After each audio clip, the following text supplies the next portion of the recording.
Hi guys, super yummy goodness na bang hanap nyo? Yan. Meron tayo ngayong tutorial how to do the lechon belly good. Yan. Very easy lang yan guys ha. Siyempre kailangan nyo lagyan ng mga aromatics tsaka mga spices nyo yan dyan guys. Tapos i-roll nyo na lang siya.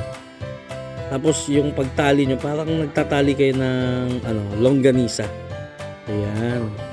Step by step yan guys. Oh. Ayan, nakikita nyo. Very easy lang yan guys. Tapos lulutuin nyo siya ng 5 to 6 hours sa oven. Ayan. Pero depende yun sa apoy kasi may specific na apoy, yung low fire lang. Ganon. Ayan. Kaya sa mga nakakita dyan how to make the lechon, gawin nyo na, try nyo na guys ha. Ang panginitay nyo. Tama na. Let's go!